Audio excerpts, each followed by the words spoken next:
할렐루야. 한 주간 동안 평안하셨습니까? 오늘도 거룩한 주일을 맞이해서 예배 자리에 나오신 한 분 한 분을 사랑하고 축복합니다. 오늘 우리를 사랑하시는 하나님 앞에 우리가 마음을 다해서 또 뜻과 힘을 모아서 정성으로 예배하는 시간 되기를 원합니다. 우리 한번 서로에게 이렇게 인사할까요? 당신은 하나님의 선물입니다. 서로를 한번 바라보시면서 당신은 하나님의 선물입니다. 우리가 서로를 하나님 주신 선물로 인식하고 그렇게 사랑할 때 참 우리가 다시 한번 하나님의 큰 은혜 가운데 또 사랑 가운데 거하는 줄 믿습니다. 서로를 이렇게 귀하게 여기는 그 마음으로 우리 시간 다 같이 예배 자리에 함께 나아가시겠습니다. 기도하겠습니다. 할렐루야. 사랑이 많으신 아버지 하나님, 거룩한 주일을 허락하시고 저희가 비록 다 같이 모여서 예배를 드리지 못하지만 각 처소에서 한 마음으로 예배를 드릴 수 있도록 은혜 주심을 감사합니다.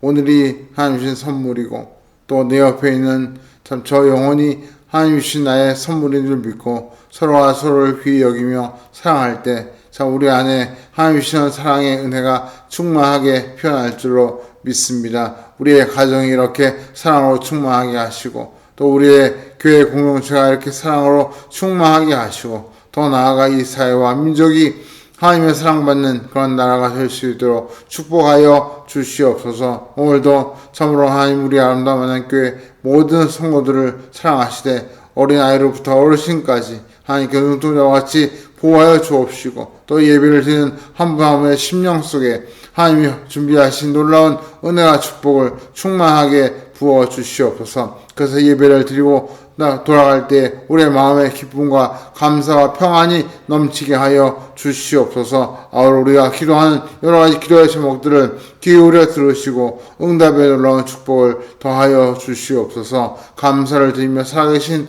우리 구주 예수 그리스도의 이름으로 간절히 기도하옵나이다. 아멘.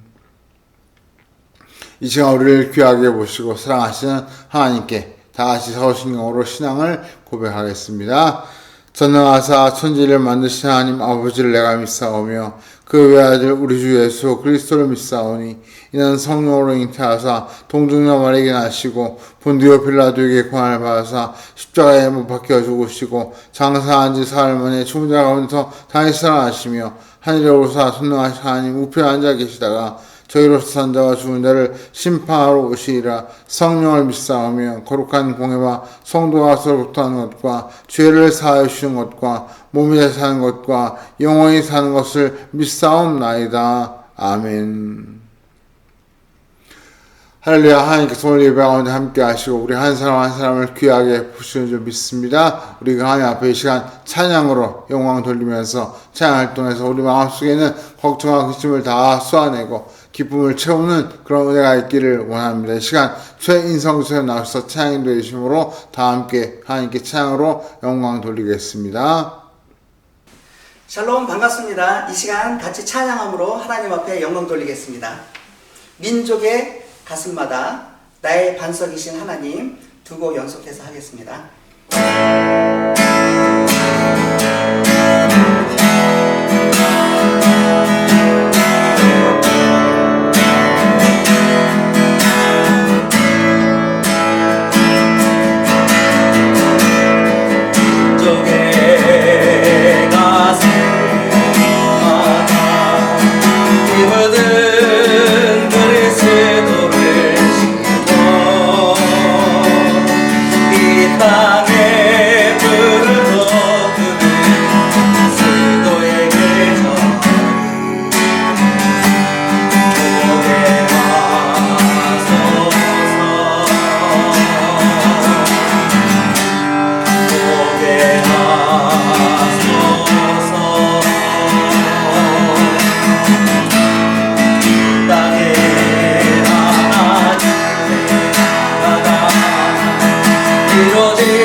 청년들이 예수의 꿈을 꾸고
주소서. 주의 정령들이 예수의 꿈을 꾸고 이를 구원해 환상을 보게 하소서. 한 손에 복을 들고 한 손에 사랑을 들고 한 구성 누리는 나라 되게 하소서. 정령들이 예수의 꿈을 꾸고 이는 구원의 환상을 보게 하소서. 한 손에 복을 들고 한 손에 사랑을 들고 온 땅 구석구석 누리는 나라 되게 하소서.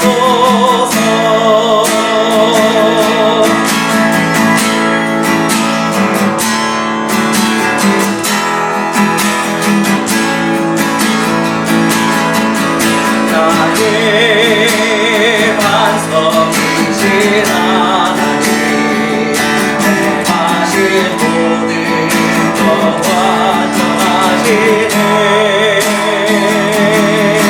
나의 생명 되신 하나님 내게 가신 길 찬양합니다.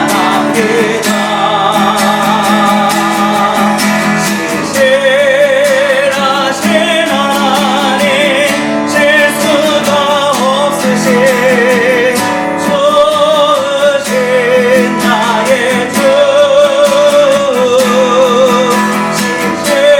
신실하신 하나님 실수가 없으신 좋으신 나의 주. 신실하신 하나님 실수가 없으신 좋으신 나의 주. 신실하신 하나님 실수가 없으신 좋으신 나의 주. 아멘. 찬송가 542장 구주 예수 의지함이 찬송하시겠습니다.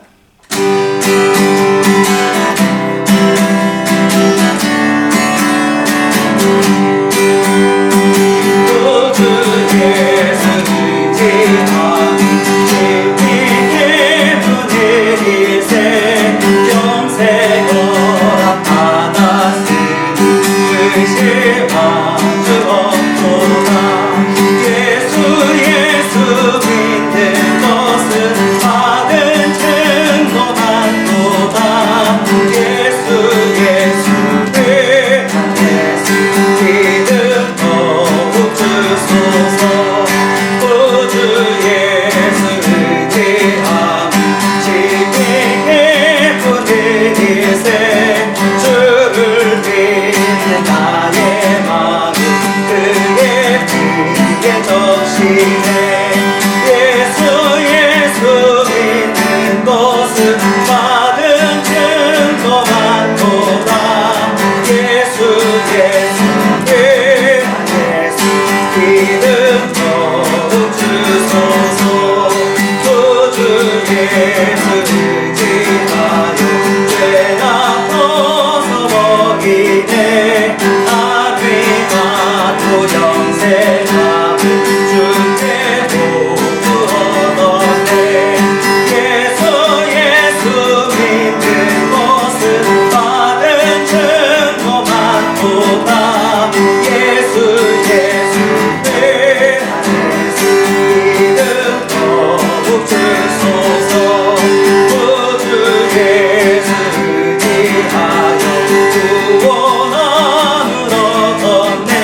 우리 시간 다 같이 함께 기도하기를 원합니다. 하나님께서 오늘 우리의 기도를 기쁘게 들으시고 또 우리 한 사람 한 사람의 마음속에 가지고 온 그 간과 소원을 귀 기울여 들으실 줄 믿습니다. 무엇보다 우리의 모든 문제 해결의 열쇠는 하나님의 손에 있음을 우리가 믿고 이 시간 하나님 앞에 간절히 기도할 때 하나님께서 우리의 마음과 또 생각과 우리의 태도를 보시고 우리의 기도에 응답해 주실 줄 믿습니다. 우리 시간 같이 한번 한 목소리로 함께 간절히 기도하겠습니다. 할렐루야. 사모하여 풍성하시고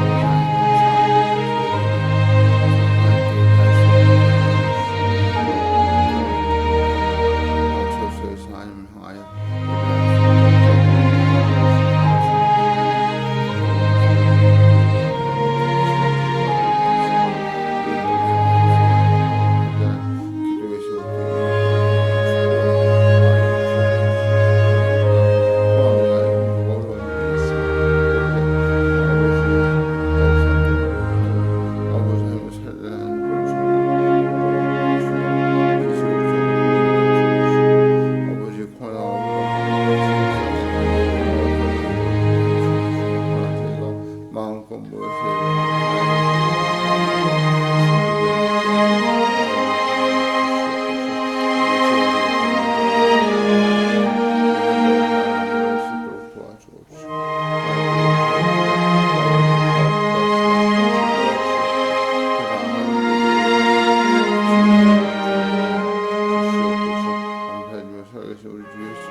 할렐루야. 하나님께서 오늘 우리 예배를 기쁘게 봐주시고 또 이 자리에 나오신 한 분 한 분을 귀하게 여기실 줄 믿습니다. 또 무엇보다 우리 한 사람 한 사람이 서로가 서로에게 귀한 선물임을 깨닫고 또 서로를 사랑하는 그런 아름다운 모습이 우리에게 넘치기를 원합니다. 날씨가 더욱더 추워졌습니다.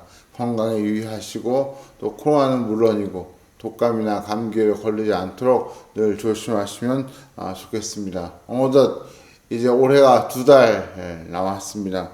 남은 한 해를 말씀과 기도로 잘 마무리하시기를 부탁드리고요. 또 아울러 11월, 12월로 큐티책을 교회에 준비해 두었습니다. 시간 되실 때 오셔서 큐티책도 가져가시고 또 이왕이면 기도하는 시간도 가지시고 그래서 영적으로 일석이조의 축복을 누리시기를 부탁드립니다. 오늘 우리에게 주신 말씀 함께 보겠습니다. 신약성경 갈라디아서 5장 22절과 23절 그리고 빌립보서 4장 4절부터 7절 말씀 우리 이어서 한 목소리로 같이 함께 이 말씀 읽겠습니다. 먼저 자막을 보시면서 우리 한 목소리로 같이 이 말씀 봉독하겠습니다. 시작. 오직 성령의 열매는 사랑과 희락과 화평과 오래 참음과 자비와 양성과 충성과 온유와 절진이 이 같은 것을 금지할 법이 없느니라. 주 안에서 항상 기뻐하라. 내가 다시 말하오니 기뻐하라. 너희 관용을 모든 사람에게 알게 하라. 주께서 가까우시니라. 아무것도 염려하지 말고 다만 모든 일에 기도와 간구로 너희 구할 것을 감사함으로 하나님께 아뢰라. 그리하면 모든 지역에 두한 하나님의 평강이 그리스도 예수 안에서 너희 마음과 생각을 지키시리라. 아멘. 최근에 이런 뉴스를 보았습니다. 코로나19 팬데믹 사태로 인해서 우울과 또 불안 증세를 호소하는 사람들이 점점 늘어나고 있다. 그런 뉴스였습니다. 이른바 코로나 블루를 호소하는 분들이 많아진 것이죠. 그래서 국내 제약 바이오 업체들이 이런 분들을 위해서 우울증 관련 치료제 개발에 더욱더 박차를 가하고 있다. 그런 뉴스였습니다. 실제로 한국건강증진개발원이 지난 10월 발표한 그 조사 결과에 따르면 정체 응답자 중에서 코로나19로 인해서 불안과 우울증을 경험했다고 대답한 분들이 무려 40.7%에 이르렀습니다. 또 더 안타까운 것은 코로나19로 인해서 자살 충동을 느낀 청년들이 무려 26.8%였다는 그런 참 놀라운 결과가 나왔습니다. 코로나 이전과 비교하면 코로나 이전에는 불과 2.7%였는데 코로나 이후에 무려 10배가 증가한 26.8%가 되었다고 하니까 참 충격이 아닐 수 없습니다. 그래서인지 한국이 이 불안한 우울증 유병률이 무려 36.8%로 OECD 국가 중에 1위를 차지하는 참 안타까운 기록을 보이고 있다는 뉴스도 들었습니다. 참 하루속히 이 나라가 회복되기를 우리가 간절히 기도해야 될 줄 믿습니다. 세상 사람들, 특별히 이 제약회사들은 사람들이 겪는 이 우울증을 극복할 수 있는, 그래서 행복과 기쁨을 줄 수 있는 그런 약물을 개발하려고 애를 쓰고, 또 그런 약물을 잘 복용하면 그런 행복과 기쁨을 얻을 수 있다고 그렇게 선전을 합니다. 쉽게 말해서 약으로 행복과 기쁨을 살 수 있다, 그렇게 주장하는 것이죠. 또 실제로 우수한 약물들 같은 경우에는 우울한 마음을 치유하는데 상당한 도움이 되는 것도 사실입니다. 하지만 완전한 치료는 불가능하죠. 그래서 우울증 약을 먹다가 오히려 부작용 때문에 고생하는 그런 분들의 이야기도 우리가 적지 않게 듣고 있습니다.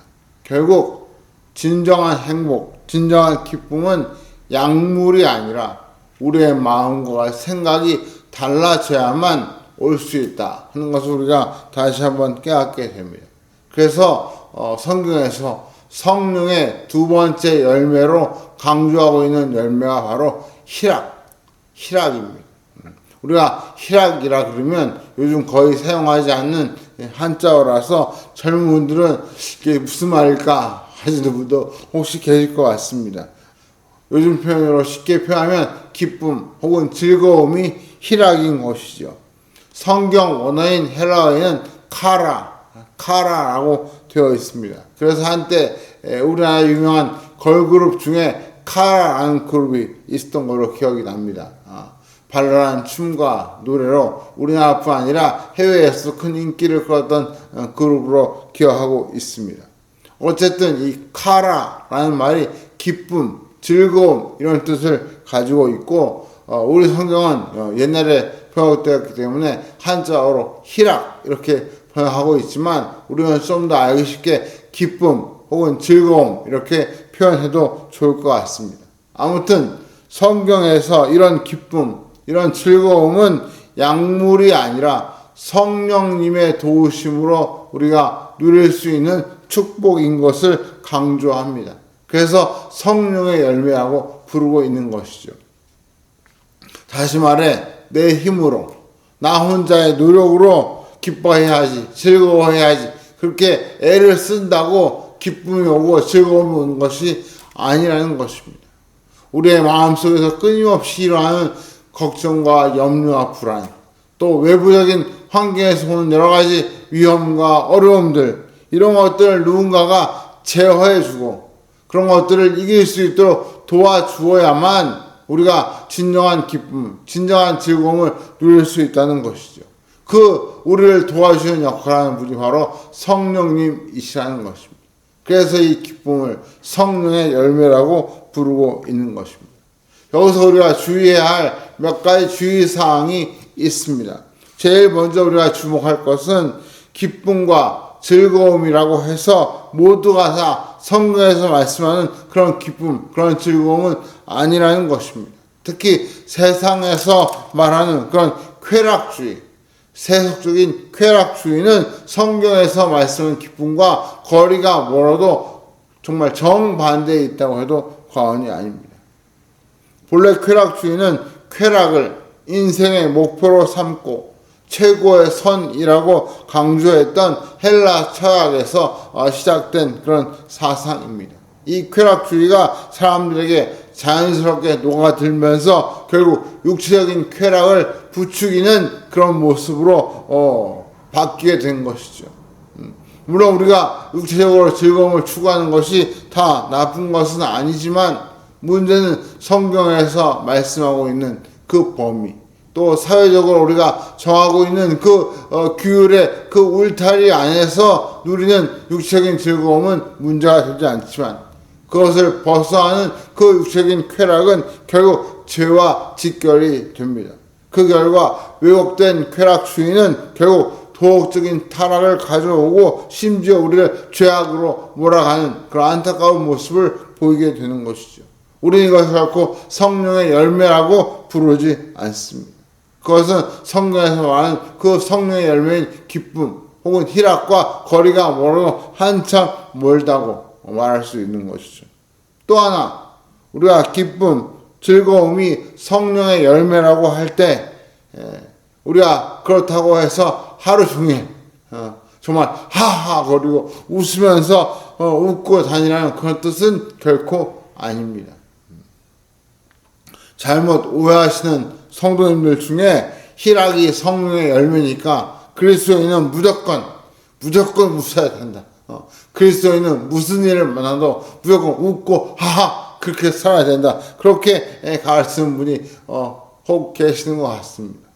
아니요, 그렇지 않습니다. 전에 어떤 TV 방송을 보니까 웃음 치료라는 그런 방송을 보았습니다. 수련회 같은 곳에 사람들이 모여서 억지로 큰 소리로 하하 웃는 그런 모습을 보여주고, 그렇게 억지로 웃어도 그 억지로 웃는 그 웃음에도 불구하고 뭔가 마음이 치유된다, 그런 내용의 방송이었습니다. 또 실제로 어떤 뉴스 기사에 보니까 억지 웃음도 진짜 웃음의 90%에 달하는 효과를 보일 수 있다, 뭐 그런 뉴스도 보았습니다. 그렇다고 해서 우리 믿는 사람이 기쁨, 즐거움이 성령의 열매니까 우리도 더 크게 막 하하거리고 늘 웃고 다녀야 된다, 결코 그렇지 않습니다. 예수님도 또 지금 이 성령의 열매에 대해서 강조하는 이 사도 바울도 맨날 웃고 다닌 그런 분들은 아니었던 것이죠. 그분들도 때로는 울기도 하시고 또 때로는 죄악을 보고 분노하기도 하시는 그런 분들이었습니다. 한마디로 희노애락의 감정을 모두 표현하고 사셨던 것입니다. 종종 너무 신실한 성도들 중에 기뻐하는 이 말씀을 너무 그냥 문자 그대로 받아들여서 막 억지로 웃고, 그래서 오히려 다른 사람들에게 좀 거리감을 느끼게 하고, 또 심지어 오히려 이상한 사람으로 그렇게 오해받게 되는 그런 경우가 있는 것 같습니다. 굳이 그렇게 하실 필요가 없습니다. 왜요? 주님도 또 바울 사도도 그렇게 살지 않았기 때문입니다. 굳이 그렇게 억지로 막 나오지 않는 웃음을 정말 외식적으로 웃을 필요는 없습니다. 그렇다면 오늘 우리가 본문에서 말씀한 그 희락, 그 기쁨, 그 즐거움을 어떻게 표현하고 살아야 할까요? 성경에서 말씀하는 그 희락, 그 기쁨은 어떤 모습이어야 합니까? 우리가 이것을 알기 위해서 다시 한번 우리가 읽었던 빌립보서의 말씀에 주목해 보아야 합니다. 우리 먼저 4장 4절을 다시 한번 같이 읽어볼까요? 시작. 주 안에서 항상 기뻐하라. 내가 다시 말하오니 기뻐하라. 너무나 유명한 말씀이죠. 많은 분들이 암송하는 그런 말씀입니다. 무엇보다 이 말씀은 갈라디아서를 쓴 성령의 열매에 대해서 말씀한 그 사도 바울이 로마 감옥에서 빌립보 교회에 보낸 편지에 나오는 말씀입니다. 즉 저자가 같다는 뜻입니다. 지금 이 사도 바울이 갈라디아서에서 성령의 열매로 희락, 기쁨을 말씀했는데 그 내용을 보완하는 말씀이 바로 이 빌립보서 4장의 말씀이라고 우리가 그렇게 이해할 수 있다는 뜻입니다. 무엇보다 중요한 것은 이 바울이 빌립보서를 쓴 장소가 로마 감옥이었습니다. 감옥에 갇힌 상태에서 이 편지를 썼다는 말입니다. 우리가 한번 상식적으로 생각해 보십시오. 지금보다 훨씬 더 열악한 그런 그 로마 시대의 감옥에서 바울이 편지를 쓴다면 무슨 내용을 썼을까요? 우리가 상식적으로 그 당시에 감옥에 갇힌 죄수라면 아마 이렇게 편지를 쓰지 않았을까요? 나 너무 힘들다. 나 너무 괴롭다. 나 좀 어떻게 풀려할 수 있도록 좀 도와줘라. 뭐 그런 내용을 편지로 써야 정상인데 바울은 정반대로 그런 말은 단 한마디도 하지 않고 오히려 하시는 말씀이 기뻐하라. 다시 말하지만 기뻐하라. 주 안에서 항상 기뻐하라. 너무나 우리의 상식을 뛰어넘는 놀라운 말씀을 하고 있습니다. 아니, 바울이 로마 감옥에 갇혀 있으면서도 어떻게 이렇게 기뻐하라고 말씀할 수 있었을까요? 우리가 그 비법을 좀 배워야 할 것 같습니다. 그 힌트가 바로 4절 첫머리에 나옵니다. 4절 맨 처음에 주 안에서 이 말씀에 힌트가 있습니다. 바울은 물리적인 환경, 즉 궁궐 같은 좋은 집에 살면 기뻐하고 초가집같이 참 힘든 그런 곳에 있으면 슬퍼하고 그런 분이 아니었다는 것이죠. 장소가 어떤 곳이든 거기에 구애되지 않고 내가 주님 안에 있으면 기뻐할 수 있다. 즉 자신이 어느 곳에 있는 것이 중요한 것이 아니라 주님 안에 있느냐 없느냐가 중요했다는 뜻입니다.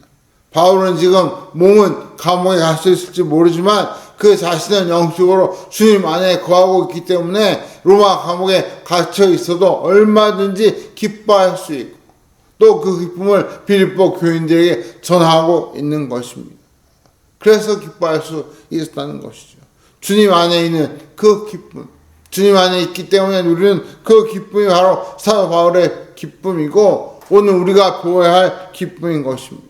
그 주님 안에 있는 사도 바울은 그 누구도 그곳에서 바울을 끄집어낼 수 없고 그 주님 안에서 그를 빼앗아 갈 수도 없다는 뜻이죠. 조건과 환경을 초월하여 주님 안에 있다는 그 사실이 바로 우리 성도의 기쁨의 원천이 되는 것입니다. 기억하십시오.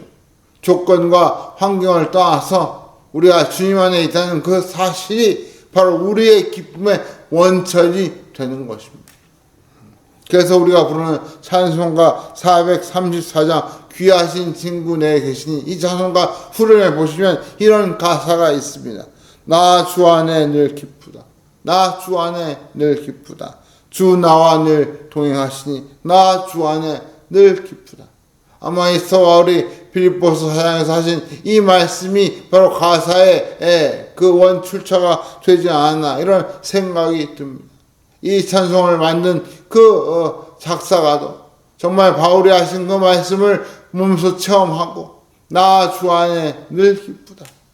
나 주 안에 늘 기쁘다. 주 나와 늘 동행하시니 나 주 안에 늘 기쁘다. 이런 고백을 하고 있는 것입니다.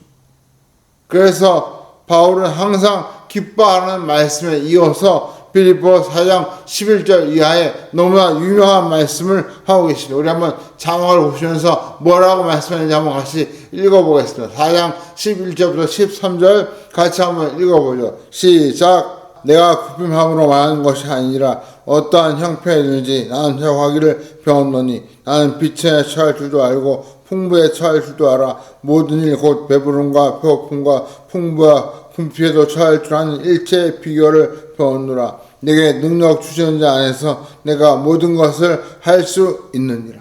아멘. 바울은 궁핍함도 겪어보고 풍족함도 겪어보면서 그 어떤 상황에서도 대처하는 비결을 배웠다고 고백합니다. 그러면서 그런 상황과 환경을 극복하는 그 힘이 다름 아닌 내게 능력 주시는 자 바로 예수 그리스도로부터 왔다는 사실을 고백하고 있습니다. 그래서 주 안에서 항상 기뻐하라고 당당하게 외칠 수 있었던 것이죠. 스스로 무슨 능력이 뛰어나서 그렇게 말씀한 것이 아니라 내게 능력 주시는 분이 계시고 내가 그 능력 주시는 주 예수 안에 있기 때문에 기뻐할 수 있다. 이것이 바로 바울의 고백인 것입니다. 그러면 우리가 주 안에서 누리는 기쁨은 외형적인 웃음이 아니라 주님 안에 있다는 그 사실이 주는 평안함, 그 평안함에서 우러나오는 기쁨이 진정한 기쁨인 것이죠. 얼굴만 웃고 속은 울고 있는 그런 이중적인 모습이 아니라 마음 속에서부터 내가 주님 안에 있기 때문에 그 마음의 평안함이 가득하고 그 평안함에서 우러나오는 저절로 우러나오는 그 기쁨이 진정한 기쁨, 성령의 열매라는 것입니다. 아무리 어렵고 힘든 일을 당해도 나는 주님 안에 있다. 내게 능력 주시는 분이 나와 늘 동행하신다. 그 믿음이 주는 확신과 평안함이야말로 우리를 웃게 만드는 비결이 되는 것입니다.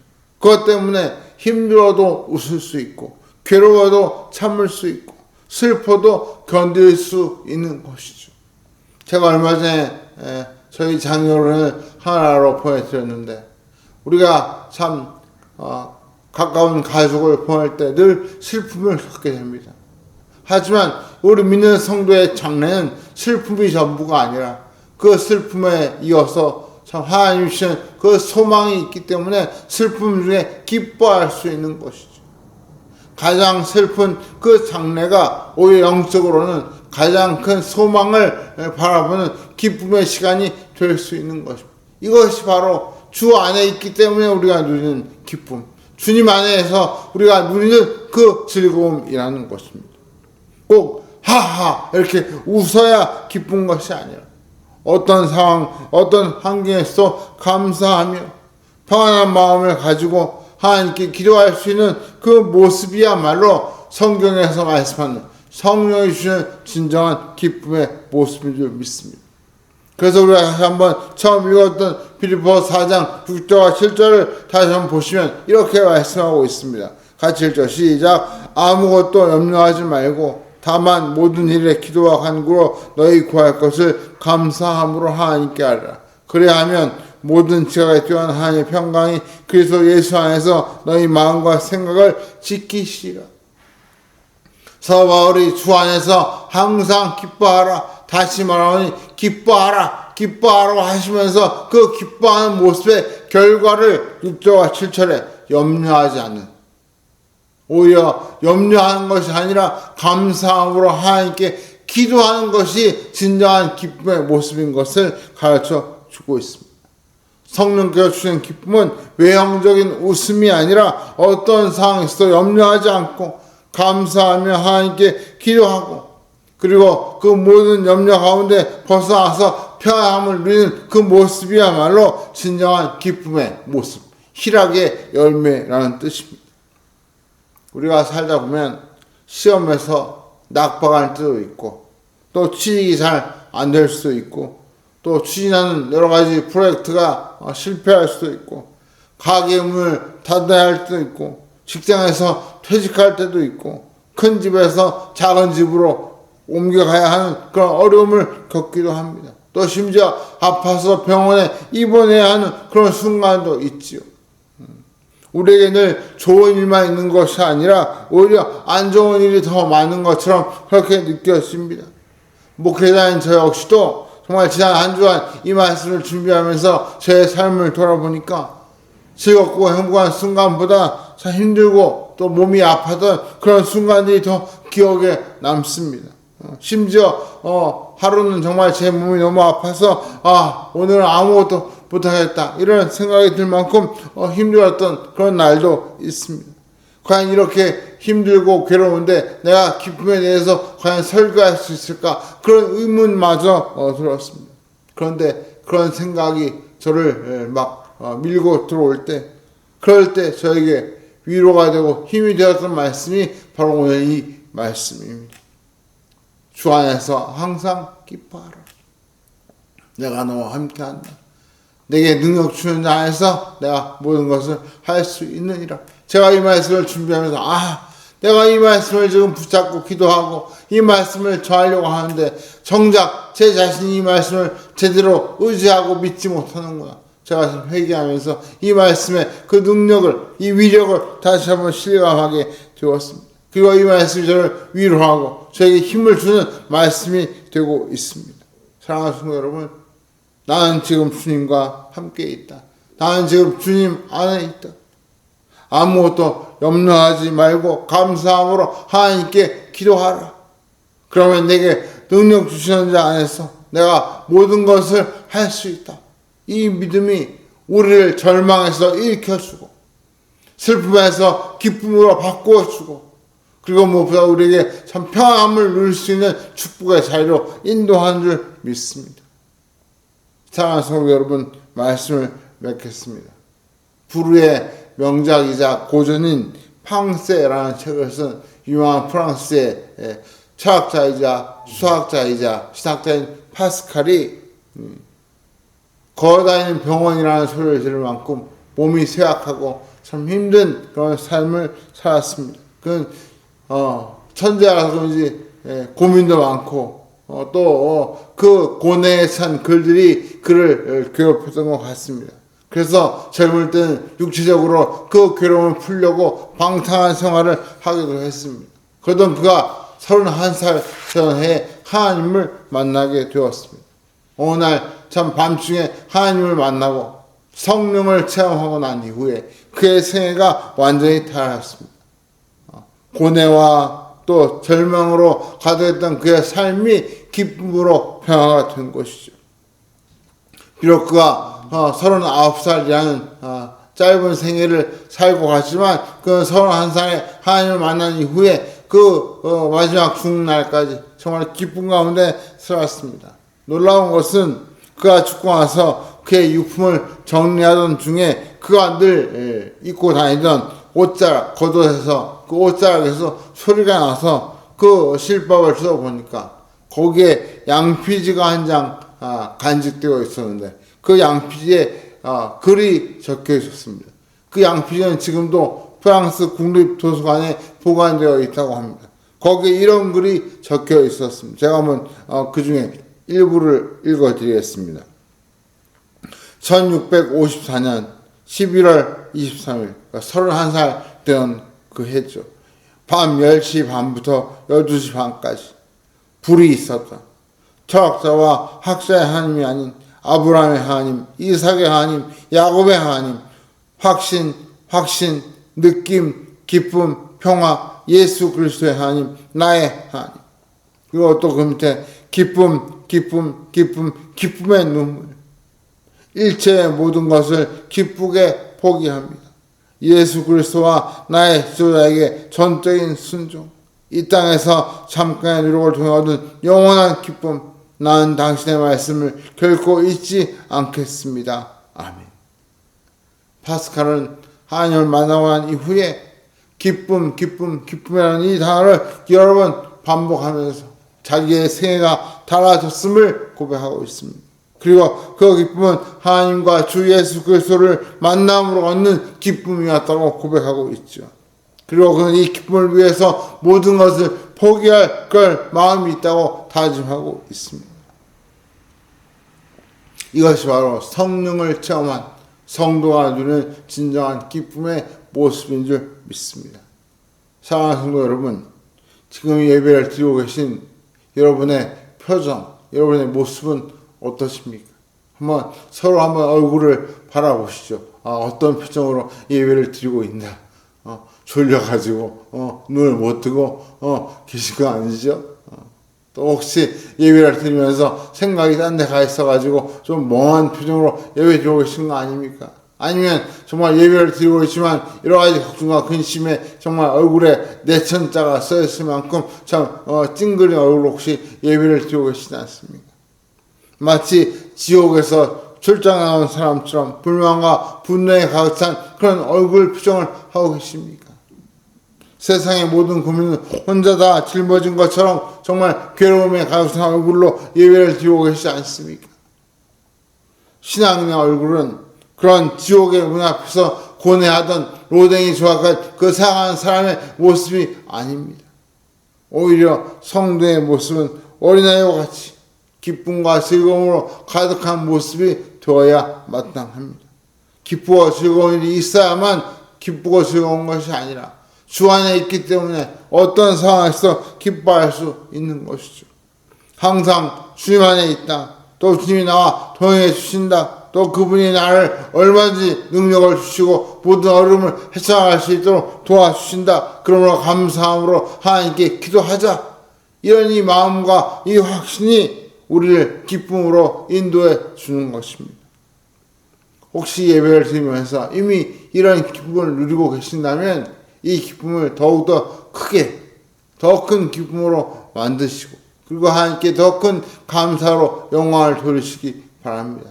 혹시 이 기쁨을 잠시 잊고 계신다면, 그래서 얼굴 표정이 어둡고 무표정하고 심지어 얼굴이 괴로운 표정을 하고 계신다면 다시 한번 주님 안에 거하는 기쁨을 회복하시고 주님을 믿고 의지함으로 마음속에 하나님 주시는 그 평안함을 누리면서 마음에서 우러나오는 기쁨을 다시 한번 회복하시기를 축원합니다.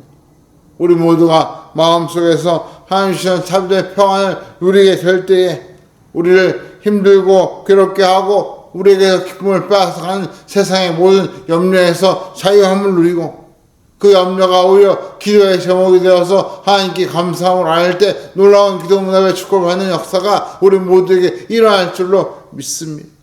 이런 놀라운 은혜가 이번 한 주 남은 올해 우리 모두에게 충만하게 임하여서 우리가 우리의 삶을 통해 기쁨의 열매를 풍성하게 맺는 저와 여러분 되시기를 주의 이름으로 간절히 축원합니다. 우리 한번 시간 이 말씀을 생각하시면서 같이 한번 기도하기를 원합니다. 하나님, 제 마음속에 기쁨을 더하시고 제 마음을 힘들게 하고 기쁨을 빼앗아가는 세상의 염려와 또 내 마음속에 여러 가지 부정적인 생각들을 이 시간 다 물리쳐 주시고 정말 하나님이 주시는 참된 평안 가운데 기쁨으로 감사함으로 하나님 기도하는 제가 되게 하여 주옵소서. 우리 한번 시간 그런 마음속의 소원 가지고 함께 기도하겠습니다.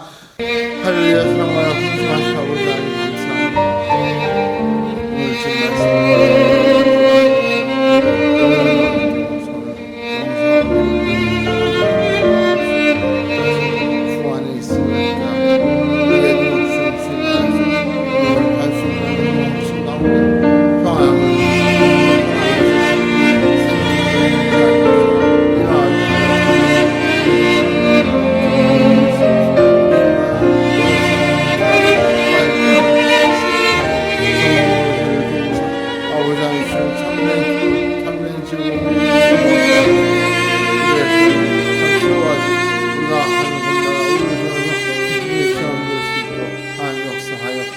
주시옵소서. 할렐루야. 사랑의 하신 아버지 하나님 감사합니다. 주님의 기쁨이 저희의 기쁨이 되기를 원합니다.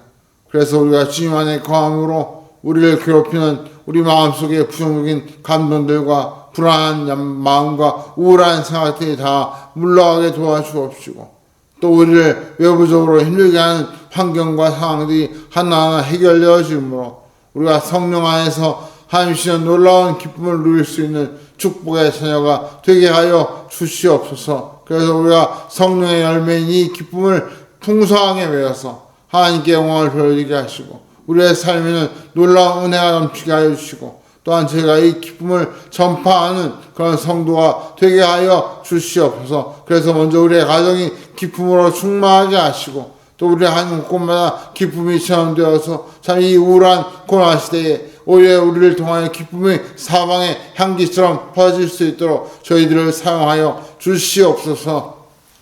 이제는 우리를 위하여 기꺼이 십자가를 지시고 고난을 통하여 영원한 소망을 신 우리 주 예수 그리스도의 그 크신 은혜와 우리를 사랑하사 우리에게 참된 평안을 주심으로 영원한 기쁨을 누릴 수 있도록 은혜 베푸신 성부 하나님의 그 크신 사랑하심과 날마다 우리 안에 거하시며 기쁨의 열매를 낼 수 있도록 우리를 도우시는 성령 하나님의 감화감동 인도 역사하심이 오늘 주 안에서 항상 기뻐하라. 다시 말하니 기뻐하라. 이 말씀을 마음에 굳게 새기고 내게 능력 주시는 주님 안에서 기쁨을 회복하기를 마음속에 소원하고 다짐하는 이 자리에 모여주신 사랑하는 주의 아들의 심령 예와 이 나라의 민족과 성도사님들 위해 이제로부터 영원토록 함께 계실지어다. 아멘. 우리가 예배를 마쳤습니다. 우리가 예배를 통해서 기쁨을 회복하고 또 마음속에 있는 여러 가지 우울한 마음, 근심된 마음을 하나님께 다 기도로 아뢰을 때 그분이 주시는 참된 평안함을 누리고 그 평안함에서 우리가 기쁨을 회복하는 귀한 역사가 일어나기를 원합니다. 우리 그런 하나님께 이 시간 영광의 박수를 드리고 예배를 마치겠습니다.